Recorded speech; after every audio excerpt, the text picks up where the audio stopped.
तेव्हा आपण कृपा करून शांततेने घरी जावा ही आमच्या प्रशासनातर्फे तुम्हाला विनंती आहे.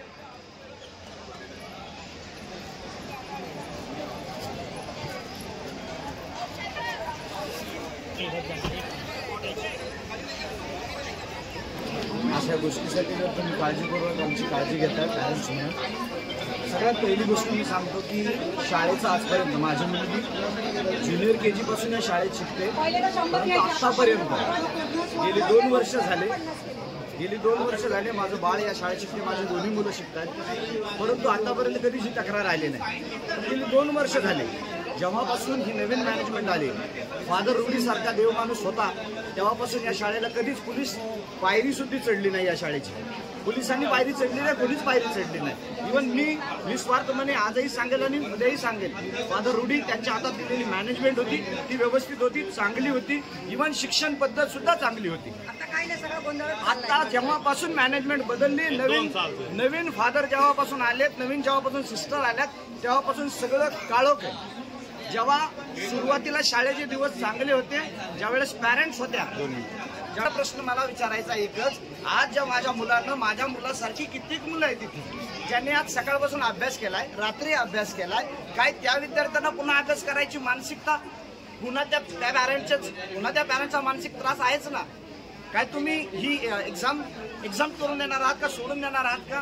असं जर भविष्य या लेकराचं उद्या चव्हाट्यावर मांडणार आहात, पुन्हा तुम्हीच आम्हाला सांगणार की नाही तुम्ही तुमच्या लेकरांकडे शिक्षणाकडे लक्ष देत नाहीये. अहो, गेल्या वेळेस सांगितलं होतं, मी सांगतोय की गेल्या वेळेस आम्हा पॅरेंट्स लोकांना चिंता सुद्धा नव्हती. आम्ही सांगतोय निस्वार्थ पॅरेंट्स नाही तुम्हाला. या शाळेचे हजारो विद्यार्थी, सांगतो तुम्हाला, या शाळेचे हजारो विद्यार्थी, या शाळेचे हजारो पालक सुद्धा ही साक्ष देतील की याच्या अगोदर जी मॅनेजमेंट होती ती सुव्यवस्थित होती. कारण एका शाळेत एका वर्गामध्ये 2 टीचर लक्ष द्यायला होत्या. आता बिचारी 1 टीचर आहे जिच्या वाट्याला 70 विद्यार्थी, तुम्ही कोणाकोणाकडे लक्ष द्यायचं? अभी 2 साल से बहुत गड़बड़ हो गया है. आज मेरी लड़की मेरा दिसंबर तक फीस क्लियर है. मेरी बच्ची कार्ड भी लेके आई, उसको एग्जाम नहीं देने दिया, बच्ची रो के बाहर आई. उसके बाद टीचर क्या बोली कि आज तो क्लास में बैठने भी दिया हूँ, कल से फीस क्लियर कर रहा हूँ, नहीं तो कल से बैठने भी नहीं दूंगी क्लास में. ये जबरदस्ती हो गई है. जबरदस्ती नहीं हो गई है, बच्चे लोग को गंदा आदत.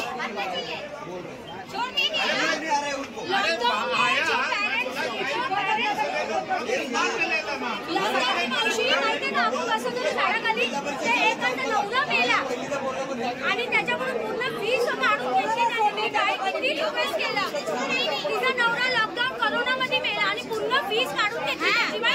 बच्चे को 4 महीने तक बैठेगा भी नहीं. 4 महीना ना रिक्वेस्ट किया,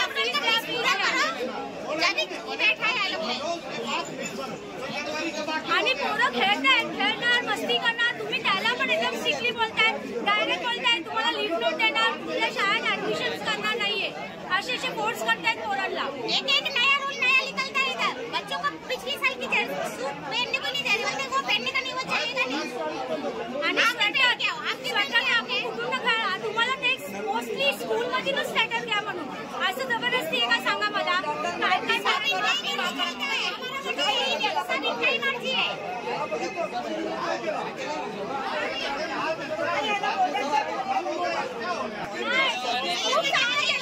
खूप चांगलं केलं. आज आपल्या पेपर नाही दिला म्हणून त्यांची काळी बाजारी आपल्याला माहीत पडली म्हणून खूप चांगलं केलंय. एक नया कानून बनाते रहते लोग. बहुत अच्छा किया. आज के दिन अपने बच्चों को पेपर नहीं दिया ना, आज इनके बारे में अपने को पता चला. अपने बच्चे कितना सहते थे, बहुत सहते थे अपने बच्चे. छोटा बात को ये लोग बच्चे लोग को त्रास देते. अब कॅलेंडर मध्ये कंप्लेंट एवढ्या, अरे पोरं नाही मस्ती करणार तर तुम्ही करणार आहे का सांगा मला? एवढं स्ट्रिक्ट पण कुठले स्ट्रिक्ट पण देताय?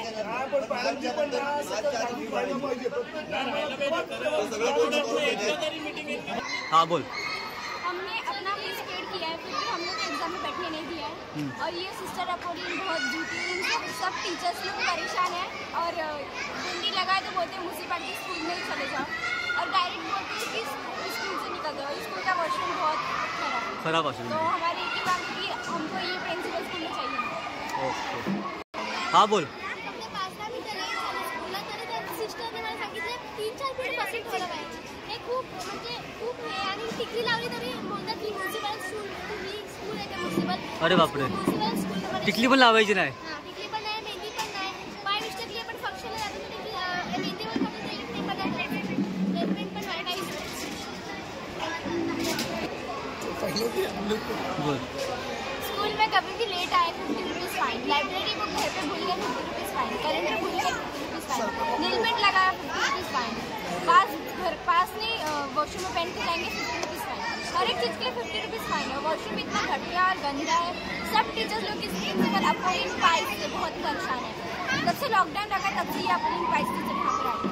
और अगर हमारे हैंड राइटिंग गंदे हैं तो हम नोटबुक करेक्शन नहीं करवा सकते. ये बिना टीचर्स लोग बेवजह मारते फिरते रहते हैं. और कैलेंडर भूल के लीव नोट नहीं लाया तो नीचे बैठा देते हैं.